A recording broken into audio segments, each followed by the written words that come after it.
جی السلام علیکم ورحمۃ اللہ وعلیکم وبرکاتہ۔ السلام جناب۔ ہاں، کیسے ہیں سر؟ خیریت سے؟ الحمدللہ۔ اچھا سر، آپ کی بہت مہربانی اور بہت شکریہ کہ آپ نے اپنا قیمتی وقت ہمیں دیا اور آپ تشریف لائے۔ تو ہم اپنے ناظرین کے لیے سب سے پہلے یہ جاننا چاہیں گے کہ آپ کا خاندانی پس منظر، چونکہ کشمیری صاحب اور کشمیر سے آئے ہوں گے اور اقبال سے بھی جو وابستگی ہے وہ بھی اس طرف اشارہ کرتی ہے، تو کچھ خاندانی پس منظر کے بارے میں ہمیں بتائیے۔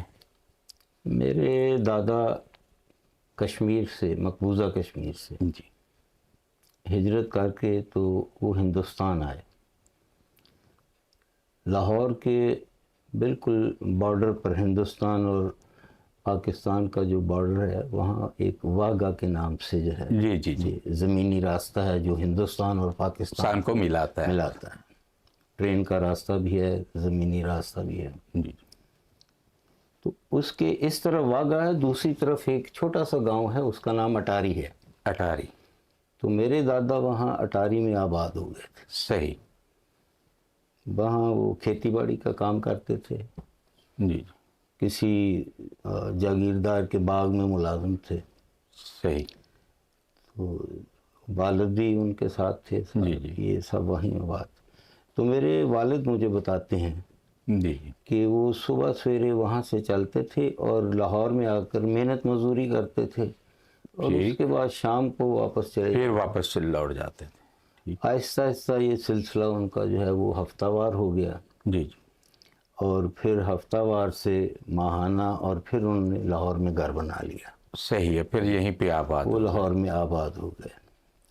تو جو اصل تعلق تھا جو دادے کا، وہ ہمارا تو تھا وہاں سے، والد کا تعلق وہاں سے تھا، لیکن یہ ہے کہ میرا ذاتی طور پر میں لاہور میں پیدائشی طور پر لاہور کا پیدائشی ہوں۔ صحیح ہے۔ یہ کس سال میں تقریباً یہاں پہ شفٹ ہو گئے ہوں گے؟ یہ تو چونکہ جب بٹوارہ نہیں ہوا تھا ہندوستان اور پاکستان کا، تو اس وقت بھی وہ وہیں تھے۔ یعنی تقسیم سے پہلے کی بات جی، ہے۔ تقسیم سے پہلے کی بات ہے، لیکن گھر وغیرہ انہوں نے اب بھی لاہور میں موجود ہے، جو انہوں نے بنایا میرے والد نے، تایا نے مل کر۔ صحیح۔ ہاں، تو وہ گھر ابھی بھی موجود ہے وہاں لاہور۔ اپنی فیملی کے پاس موجود جی ہے۔ جی جی جی تو آپ کو سر بچپن پھر لاہور میں گزرا؟ جی، میری پیدائش جو ہے وہ لاہور میں ہوئی۔ ہماری جو اصل میں کشمیری گوت جو ہے ہماری، جی جی، تو وہ بھٹ ہے۔ بھٹ، جس کو آپ انگریزی میں BHAT بھاٹ کہتے ہیں، بھٹ ہے نا، وہ ہے۔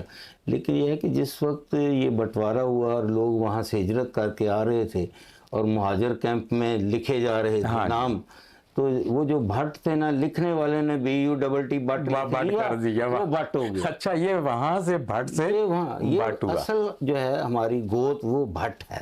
صحیح ہے۔ تو یہ بھٹ سے جو ہے وہ بٹ ہو گئے ہوئے ہیں۔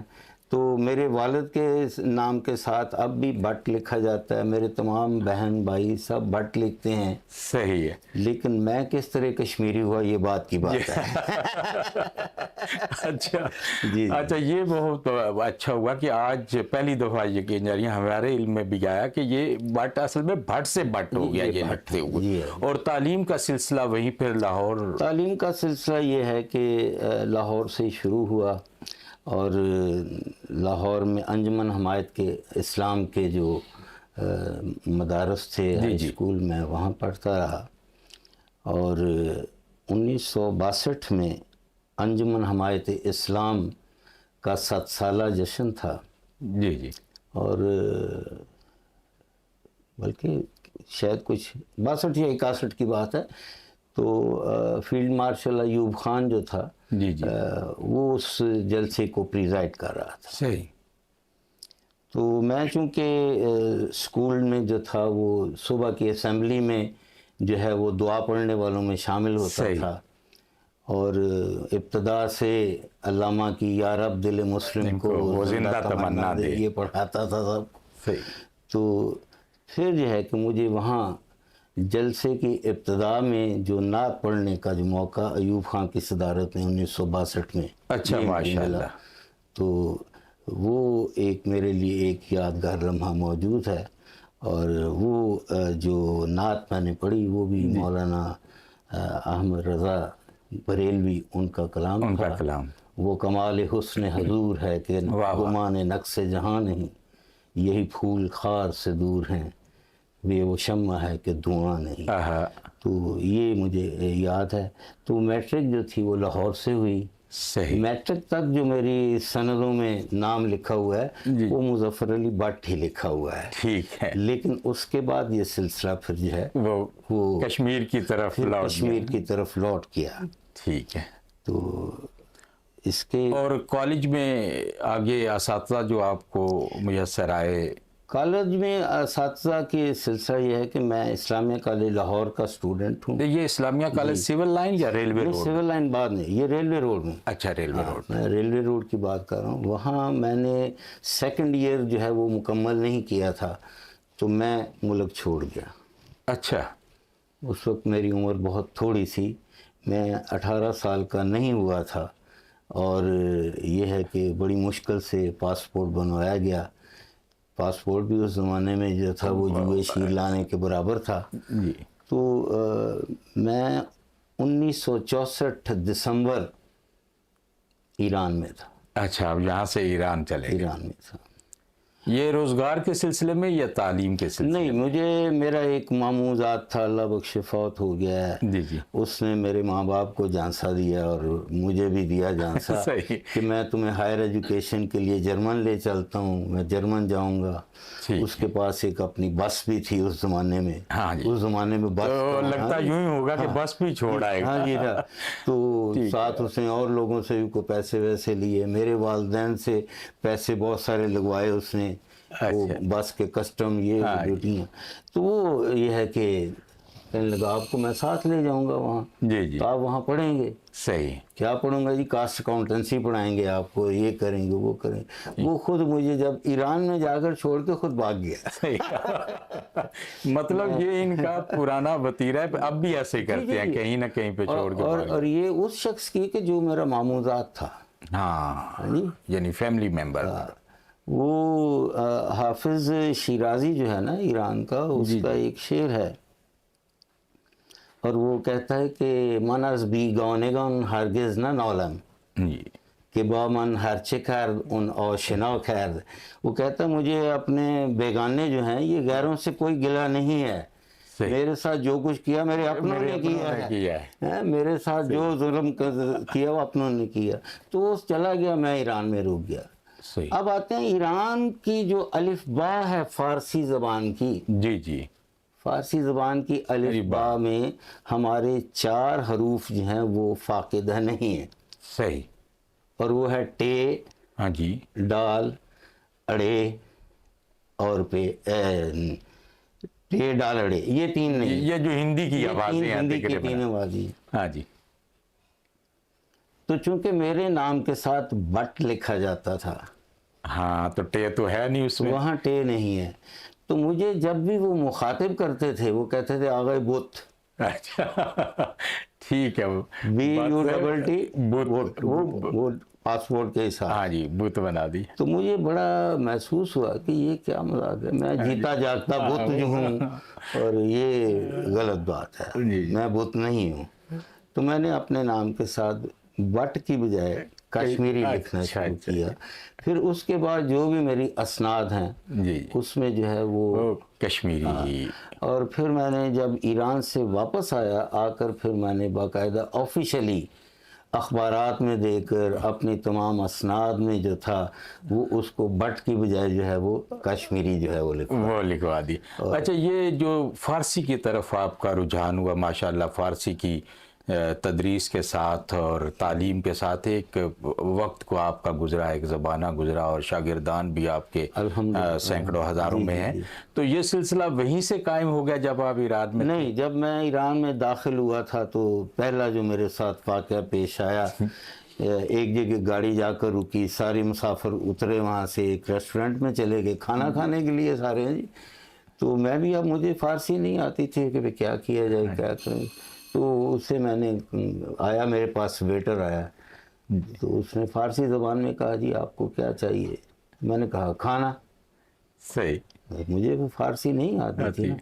وہ بھاگتا بھاگتا گیا. کینیڈا ڈرائی ایک مشروب ہوتا تھا ایک قدیم زمانے میں، پتہ نہیں آپ کی عمر سے پہلے کی باتیں ہیں.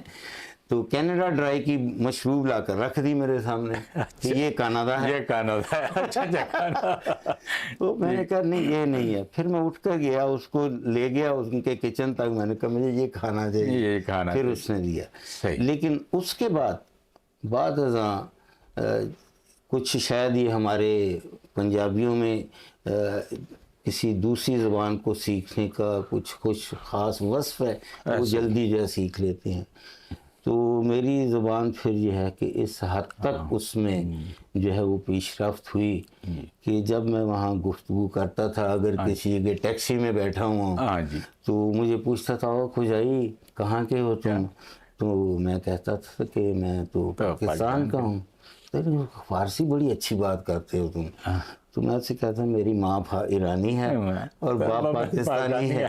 تو وہ کئی دفعہ پہ ٹیکسی کے پیسے نہیں لیتے تھے, تم اپنے بندے آدھے اپنے. تو یہ ہے کہ وہاں مجھے خاصی جو تھی, جب آپ کسی ایک ماحول میں رہتے ہیں تو آپ بہت کچھ سیکھتے ہیں. اور میں وہاں تہران میں اسٹوڈنٹ بھی رہا. صحیح. میں 1971 کا وہاں کا کوالیفائڈ IBM انسٹیٹیوٹ کا پروگرامر ہوں. ماشاءاللہ. اور آج مجھے کمپیوٹر سٹارٹ کرنا نہیں آتا. میں نے پروگرامنگ کی تعلیم حاصل کی, کمپیوٹر پروگرام. واپس پاکستان جب آیا تو میں چاہتا تھا کہ میں اس تعلیم کا فائدہ اٹھاؤں, تو جاب کے لیے گیا.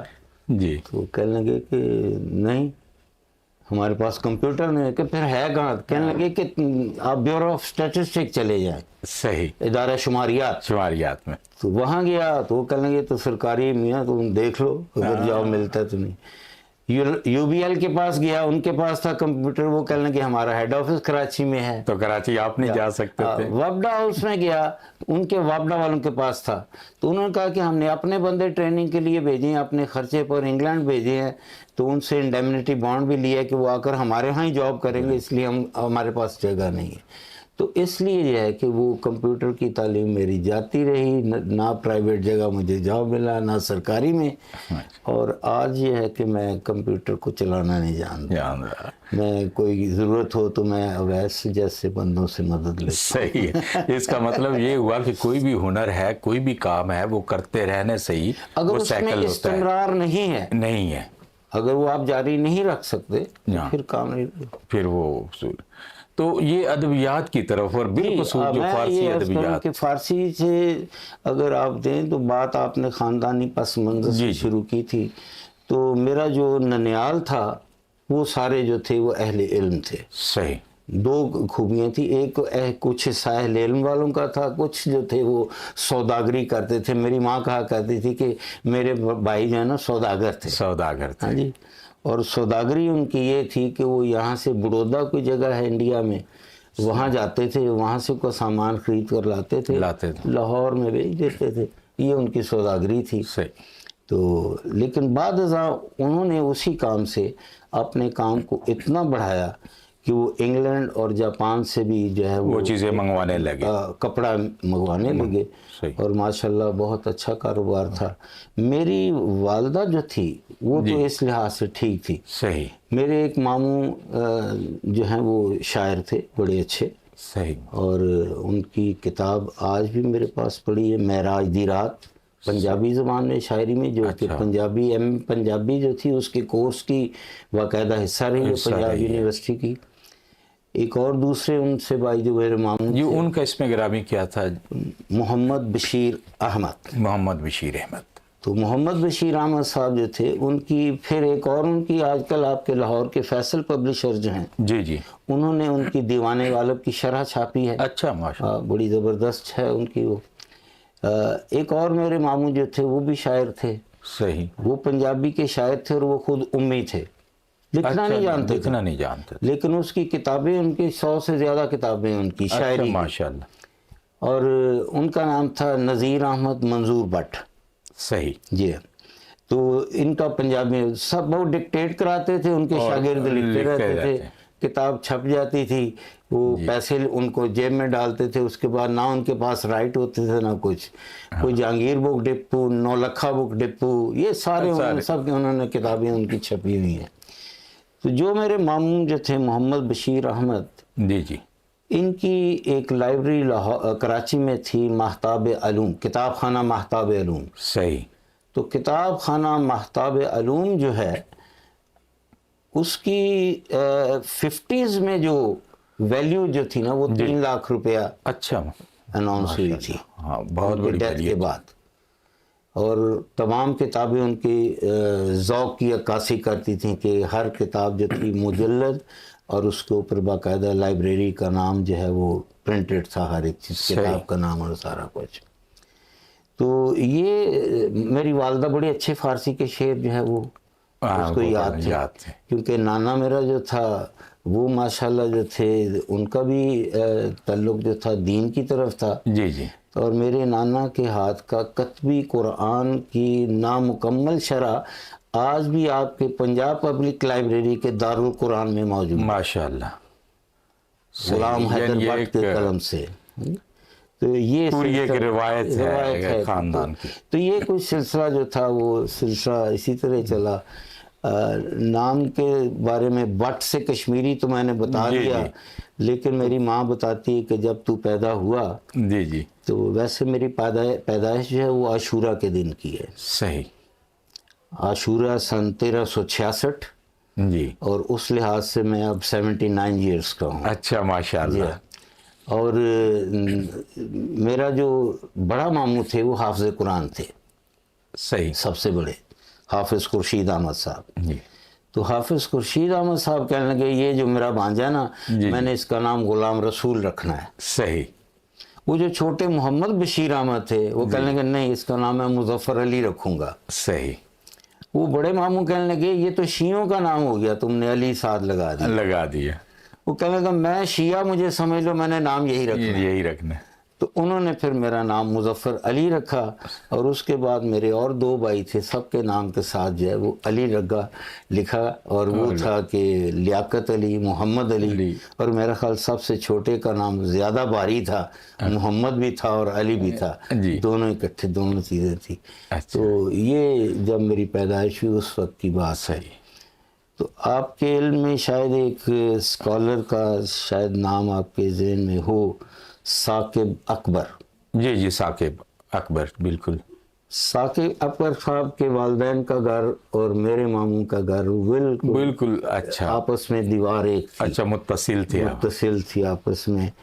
اور جب اچانک یہاں ملاقات ہوئی تو مجھے ایک دن کہنے لگے کہ میں تو فلاں جگہ کا پیدائش ہوں. تو میں نے کہا میری جو پیدائش کی جو جنم پرچی ہے اس کے اوپر بھی یہی نام لکھا ہے، یہی ایڈریس لکھا ہوا ہے. تو پھر انہوں نے جب اپنا حدود اربہ بتایا، میری والدہ کا پتہ چلا، وہ کہنے لگے آپ کی والدہ تو میری پھپھی ہے، اس لیے کہ یہ ہے کہ میری پھپھو اور یہ آپس میں سہیلیاں تھیں. صحیح. تو پھر باقاعدہ میری والدہ کو ملنے آئے اور سارے پرانی یادیں جو تھی وہ.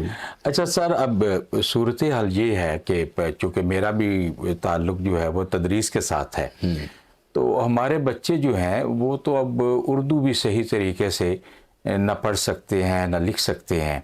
اور جب ہم اقبال کی بات کرتے ہیں، اقبال کے پیغام کی بات کرتے ہیں، تو اقبال کا تو 2/3 کلام تقریباً ہے ہی فارسی میں، اور وہ اردو پڑھنے سے عاجز ہیں الا کہ وہ فارسی پڑھے. تو ہم کس طریقے سے اب اپنی نسل نو کو اقبال کا پیغام جو ہے وہ پہنچا سکتے ہیں؟ کیا طریقہ کار اختیار کر سکتے ہیں؟ اللہ کرے کہ ہماری نسل نو جو ہے اس کا رجحان زیادہ سے زیادہ ہو، اس کو پڑھیں. تو اس کے لیے جو ہے وہ کام تو گھر سے شروع ہوتا ہے. جی جی. تربیت جو ہے ماں سے تربیت شروع ہوتی ہے. تو ماں کا رول بہت اہم ہوتا ہے، کردار. ایک اسکالر نے کہا تھا کہ if you give me a good mother I will give you a good nation. صحیح. تو اس کا مطلب یہ ہے کہ ہماری مائیں جو ہیں وہ زیادہ پڑھی لکھی ہونی چاہیے. ان کو اقبال کے بارے میں اگر ہوگا تو وہ آگے پیغام اگلی نسل تک، یعنی پہلا سٹیپ یہ ہے کہ والدین کی. اور میں چونکہ تدریس سے منسلک ہوں تو میں نے اپنے حساب سے جو کچھ دیکھا ہے، کیونکہ میں یونیورسٹی میں پڑھاتا ہوں، انٹرنیشنل اسلامک یونیورسٹی میں ماشاءاللہ. اور ہمارے وہاں 2 سیکشن ہیں، ایک گرل سیکشن ہے اور ایک بوائز سیکشن ہے. جی جی. اور گزشتہ 19 سال سے میں اسلامی یونیورسٹی میں پڑھا رہا ہوں. ماشاء اللہ. تو جو کچھ میں نے فرق دیکھا ہے وہ دیکھا ہے کہ بچیاں جو ہے بہتر تعلیم کی طرف جو ہے راغب ہیں. وہ زیادہ سنجیدہ ہیں لڑکوں سے. لڑکوں کی نسبت. بالکل ایسے. وہ بالکل ان کے پڑھائی کا انداز، ان کے جو ہے وہ سیکھنے کا انداز، میں نے ہمیشہ ان کی تعریف کی ہے، وہ بہتر ہے. تو میرا خیال ہے کہ اگر ہم بچیوں کی طرف جو ہے یہ تعلیم کو زیادہ توجہ ادھر تو وہی فائنلی جو ہے وہ ان کی اولاد تک جو ہے وہ چیز منتقل ہو سکتی ہے. صحیح. تو یہ ایک سلسلہ، ایک تو یہ ہے. دوسرا یہ ہے کہ ہمارے ہاں جو علامہ اقبال کے دن منانے کے طریقہ کار ہیں، جی جی، وہ یہ ہے کہ کبھی چھٹی دی جاتی ہے اقبال ڈے پر، کبھی چھٹی نہیں دی جاتی. لیکن میرا خیال ہے کہ یہ جو اقبال ڈے کے دن جو چھٹی دے دی جاتی ہے، جی جی، تو یہ چھٹی ایگزیکٹ اس دن نہیں ہونی چاہیے جس دن اقبال ڈے ہو. صحیح. دوسرے دن چھٹی دیں. اقبال ڈے جو ہے تمام سکول یونیورسٹیز کھلی ہونی چاہیے اور وہاں جو ہے وہ پروگرام ہوں. ہمارے یہاں ہوتا ہے کہ جس دن وہ پروگرام ہے کہہ دی جاتا ہے اقبال ڈے کی چھٹی ہے، بچے بڑے خوش ہوتے ہیں کہ جی اب ہم گھر جائیں گے. نا اس دن کو اقبال شناسی کے حوالے سے اس دن اقبال شناسی پر تمام اسکولوں، کالج اور یونیورسٹیز میں جو ہے وہ پروگرام ہونے چاہیے. ان کو تدریس، ان کو روشناس کرایا جائے علامہ اقبال سے. تو پھر جو ہے میرا خیال ہے کہ اس کا ایفیکٹ، چھٹی دینی ضرور دیں، دوسرے دن چھٹی دیں. اور میں نے اکثر دیکھا ہے کہ میرے جو ایران لوگوں کے ساتھ بہت زیادہ تعلقات ہیں تو یہ کرتے ہیں کہ وہ جس دن کوئی مراسم ہوتے ہیں اس دن چھٹی نہیں دیتے، وہ چھٹی دوسرے دن دیتے ہیں. کوئی بھی دن انہوں نے منانا ہے، کسی اپنے امام کی ولادت کا، شہادت کا، کوئی بھی دن وہ منا رہے ہیں. تو جس دن وہ دن ہے اس دن وہ دن کو سیلیبریٹ کریں. بی بی فاطمہ کی پیدائش کا دن ہے، اس دن انہوں نے روز زن مناتے ہیں، ویمن ڈے مناتے ہیں اس دن. صحیح. وہ ویمن ڈے وہ نہیں مناتے جو کہ ہمارے یہاں منایا جاتا ہے. وہ بی بی فاطمہ کی جو روز پیدائش ہے اس دن وہ مناتے. اس دن وہ چھٹی نہیں دیں گے، دوسرے دن چھٹی دے دیں گے. اس دن وہ سارے تمام جتنے بھی ادارے ہیں وہاں اس بارے میں جو ہے وہ فنکشنز ہوں گے، جلسات ہوں گے. تو یہ دوسرا یہ کہ نصاب کے اندر بھی ہونا چاہیے. اب پتہ نہیں کئی دفعہ سننے میں ہے کہ نصاب سے نکال رہے ہیں کئی جگہ سے. اب کوئی اکا دکا نظم کہیں پہ دے دیتے ہیں، لیکن اس طریقے سے جیسے اقبال کے پیغام کو پہنچانے کی ضرورت. اردو کا کورس جو ہے، ہماری اردو کی کتابیں، اس کے اندر جو ہے اقبال کو زیادہ سے زیادہ جگہ دینی چاہیے تاکہ یہ ہے کہ ہم جو ہے وہ سیکھ سکیں. اور یہ ہے کہ جیسے آپ نے ابھی تھوڑی دیر پہلے مجھے بتایا تھا کہ علامہ اقبال کا جو ہے تقریباً 3/4 حصہ اس کے کلام کا فارسی زبان میں ہے. اچھا، ایک سلسلہ آپ نے مثنوی مولانا روم پہ شروع کر رکھا ہے، تو اس سلسلے میں بتائیے کہ اگر اس کو ہمارے ناظرین سمجھنا چاہتے ہیں، سننا چاہتے ہیں، تو وہ کس طریقے سے استفادہ کر سکتے ہیں آپ سے؟ مثنوی یہ ایک علیحدہ بالکل سبجیکٹ ہے. جی جی. یہ جو ہمارے ہاں تصوف کے جو ہیں وہ دل دادا ہیں لوگ، جی جی، تو وہ لوگ جو ہیں وہ ایسے حضرات کے عاشقوں میں سے ہیں جن میں مولانا روم بھی ہیں. مولانا روم بھی. تو مولانا روم جو ہیں وہ نہ فقط صوفیوں کے بڑے صوفی ہیں بلکہ یہ ہے کہ علامہ اقبال کے وہ روحانی مرشدوں میں سے بھی وہ ایک ہیں. تو کیونکہ اقبال کو سمجھنے کے لیے علامہ اقبال کہتے ہیں کہ میں نے جو کچھ بھی سیکھا ہے وہ میں نے مولانا روم سے سیکھا ہے. صحیح. مولانا روم کی جو کتاب مثنوی معنوی ہے، جی، تو یہ مثنوی جو ہے علامہ اقبال کی، جس کو آپ پلو بک کہتے ہیں، ان میں سے ایک تھی. صحیح. اور سراہنے کی کتاب. جی جی. اور آخری جو ان کا وقت گزرا ہے تو علامہ کے پاس 2 کتابیں تھیں، ایک قرآن حکیم اور دوسری مثنوی معنوی مولانا روم، جس کا وہ مطالعہ کرتے تھے. تو مولانا روم کی تعلیمات جو ہیں وہ ایک بہت بڑے صوفی تھے، بزرگ تھے، مسلمان تھے، خطیب تھے، مفتی تھے. ان کے والد جو تھے وہ فتویٰ نویس تھے بہت بڑے اپنے زمانے کے، بہاؤالدین ولد جو تھے. تو مولانا روم کی تعلیمات جو ہے میرا خیال بر صغیر میں جب آپ فارسی شعراء کا ایک تحقیق کریں تو آپ کو سب سے زیادہ تراجم جو ہیں وہ مثنوی مانوی کے ملیں گے. صحیح. بہت زیادہ ترجمے موجود ہیں. اس کے بعد پھر حافظ آ جاتا ہے، حافظ ہے اور سعدی ہے. اچھا، مثنوی کا کوئی ترجمہ پڑھنا چاہے تو کس ترجمے پہ وہ زیادہ فوکس کرے آپ کے نزدیک کہ وہ بہتر ہے اور زیادہ تفہیم ہو سکتی ہے اچھے طریقے سے؟ 3 ترجمے تو بہت معروف ہیں یہاں. میرے پاس پڑھی ہوئی کلید مثنوی ہے، یہ 22 جلدوں میں ہے. صحیح. اردو میں ہے، اس کی شرح بھی موجود ہے، اور یہ ہے کہ فارسی بھی ہے. پھر ایک 6 جلدوں کا ان کا جو ہے وہ ترجمہ قاضی سجاد حسین صاحب کا ہے. صحیح. پھر ایک اور چشتی صاحب ہیں، ان کا ترجمہ ہے 6 جلدوں میں. صحیح. لاہور کا یہ بھی مطبوعہ ہے. البتہ کلید مثنوی جو ہے وہ مولانا تھانوی صاحب کی جو ہے وہ ملتان میں چھپی ہوئی ہے. اچھا. اور اس سے پہلے جو ہے یہ نسخے جو ہے ہندوستان میں بھی چھپے ہوئے ہیں، بہت قدیمی جو ہیں. جی جی.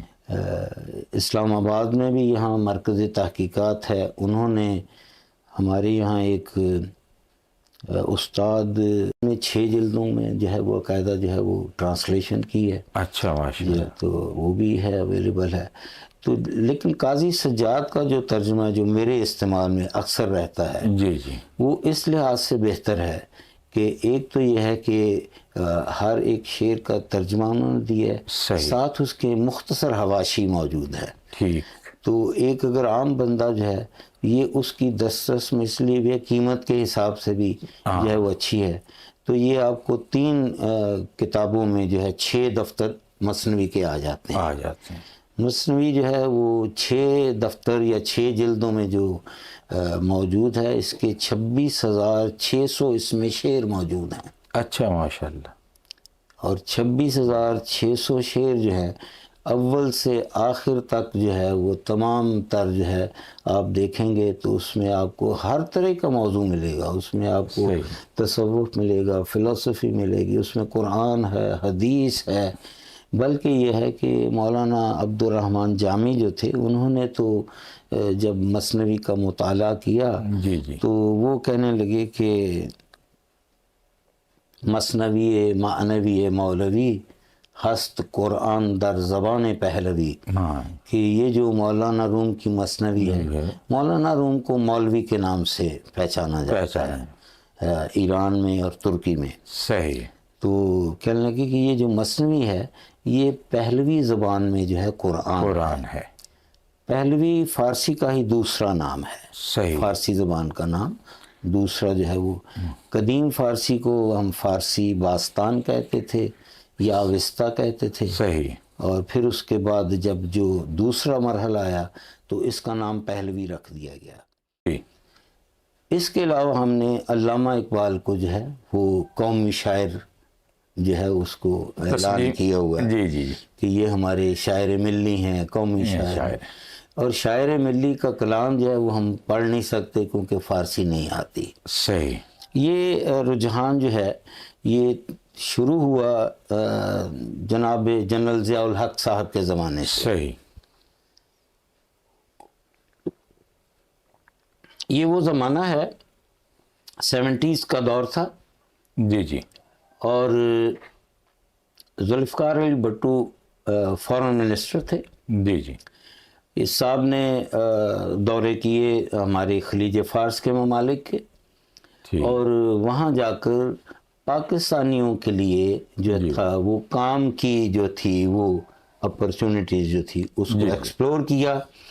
کچھ ملکوں کے ساتھ معاہدے کیے کہ آپ ہمارے ملک سے لیبر لیں. صحیح. اب کہ جب لوگوں کو جو ہے وہ موقع ملنے لگا کہ وہ یہاں سے کوئی دبئی جائے گا اور کوئی جو ہے وہ قطر جائے گا، کویت جائے گا، سعودی عرب جائے گا، تو لوگوں نے کیا کیا کہ وہ کتابیں مارکیٹ میں آ گئی جس میں عربی بول چال کی کتابیں تھیں. جی جی.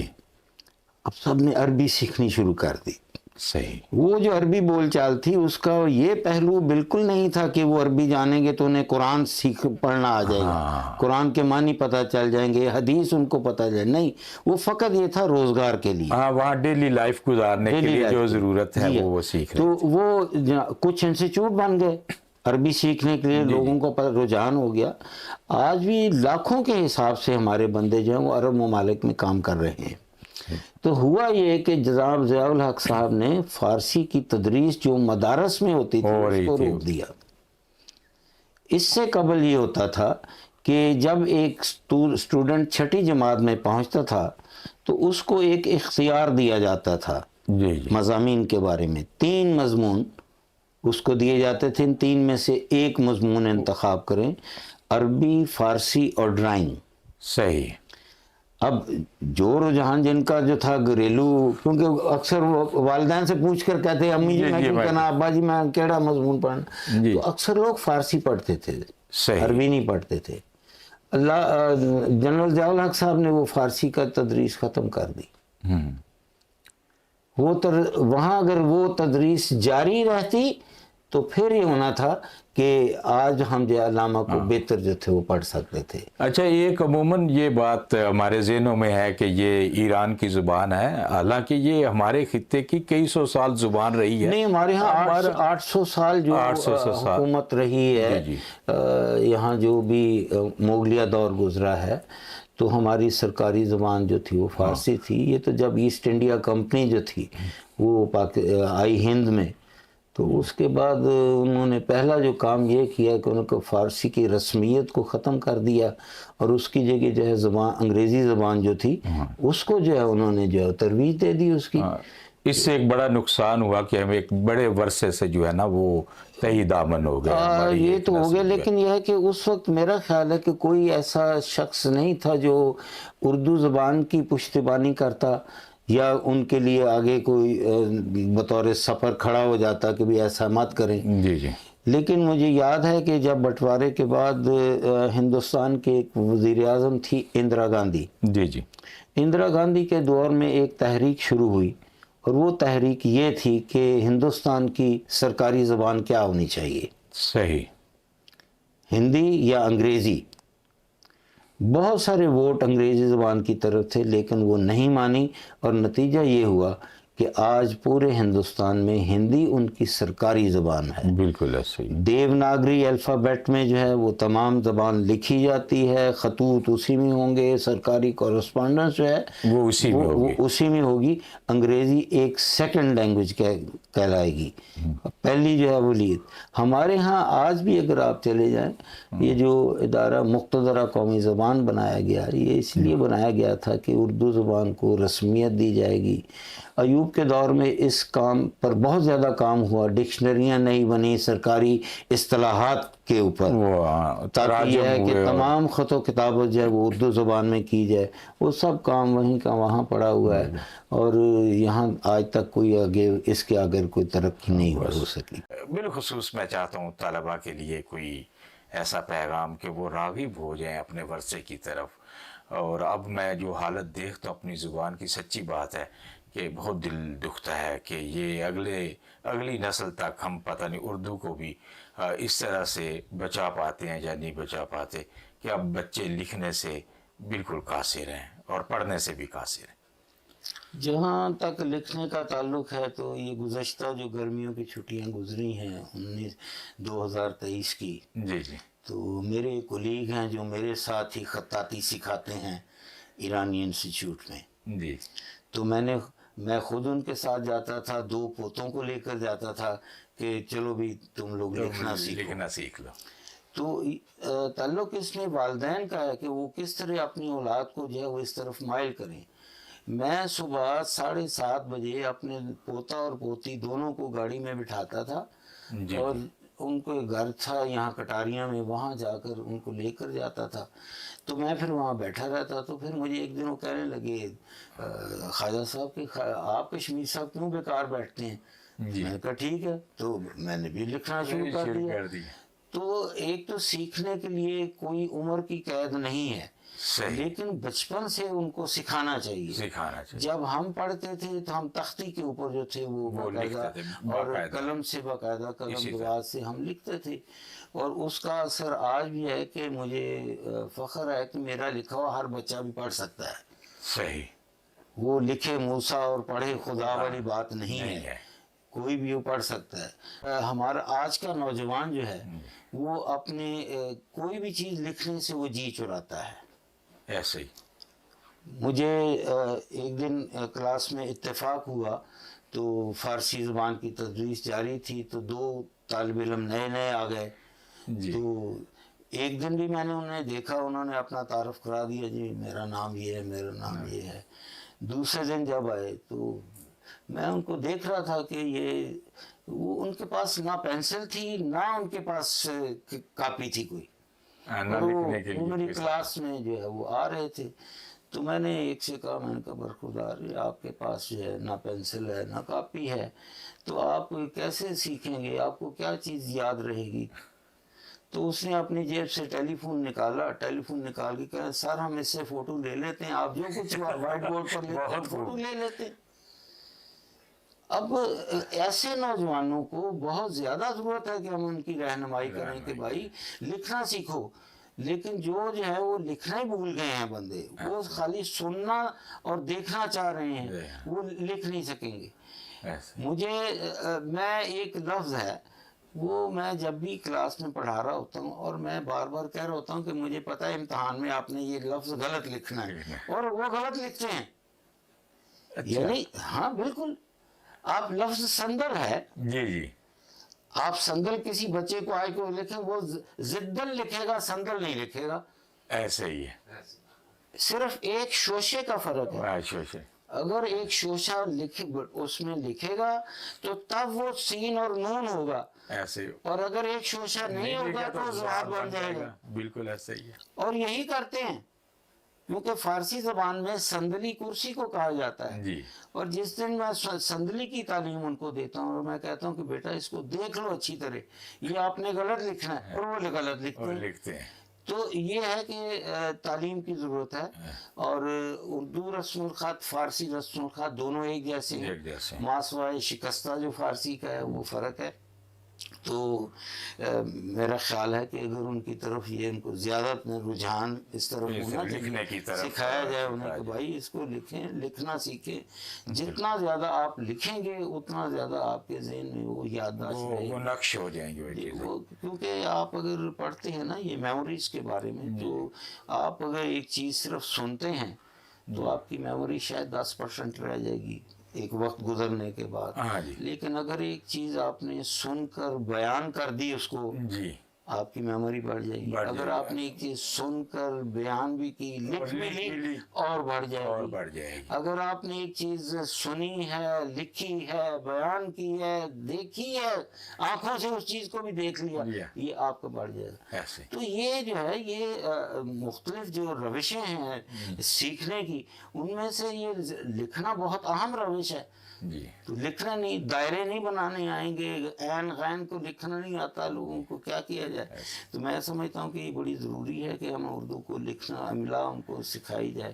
تو یہ تبھی ممکن ہے کہ اگر جو ہے گھر سے ان کو جو ہے اس طرف لگایا جائے اور اس طرف راغب کیا جائے. سر بہت بہت شکریہ، آپ نے ہمیں ٹائم دیا اور بڑی محبت، اپنا وقت. انشاءاللہ زندگی رہی تو پھر ملاقات ہوگی. جزاک اللہ. السلام علیکم.